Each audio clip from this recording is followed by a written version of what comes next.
Okay, here we are. It's January 2026. I got sidetracked from the little Honda project. I did take it out and take it for a rip, and it still has an oil leak. We'll get to that.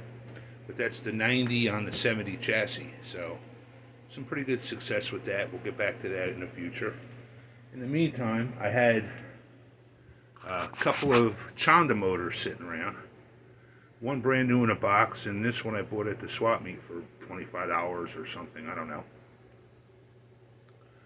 So I wanted to build a motorcycle that's kind of like a Honda Fat Cat, but I would call it a baby cat.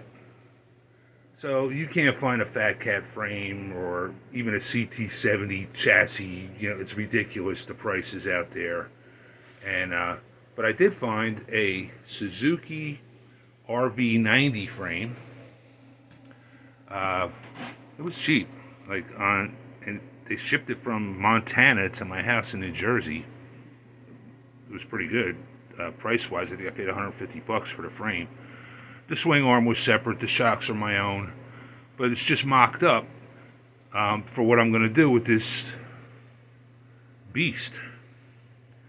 So I had a pit bike that I used for a donor frame because I was thinking, well, all we have to do is take the motor box off that frame, right? And then crazy glue that to this frame.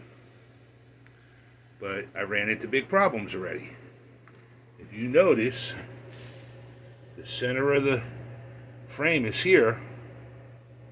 The motor on these is offset to the side so it could line up with the sprocket with the fatter tires, right? So I'm like, crap.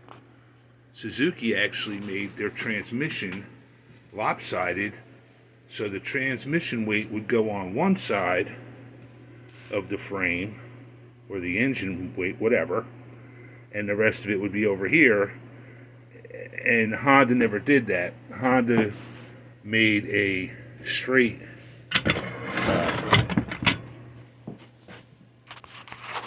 more mounted in the center. So the plan is to graft this motor box, I call it, onto this chassis. Now what's going to happen? Well, the easiest way to do it is going to be something similar to what this was, because the motor has to be 1.5 inches from center to line up with the sprocket.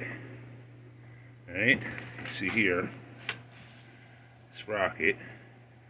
So the countershaft sprocket has to move over 1.5. So the engine will be slightly off center of the chassis. I don't expect this is going to be a horrible balance issue because it's not a street bike. It might be doing 30-40 miles an hour on dirt. So I don't know how critical the handling is going to be. And I figured if the worst case scenario, I could make a bracket on the opposite side and put a couple lead weights or sash weights or metal plates or something just to balance it out. So today's project was slicing up the frame and coming up with the next step of the plan, which is going to be having to remove some of this, and get a semi-flat area to mount the motor box to. Yeah, it should be a load of fun. Or a complete failure. I don't know. So, there you go. That's what I've been doing. Out in the shop. It's only 40 degrees and it's going to go down into the 20s this week, so I don't think I'm going to get too much work done out here, even though I got a little heater going. I'm getting old. The cold's affecting me. But, yeah, that should be the baby. The plan is to put 23-inch, Toro Groundsmaster tires. I want to really make it look cartoonish and big, sort of like a Rokon type look to it. So we'll see where that happens. Alright, well, thanks for taking a look. I'll post more as soon as I can.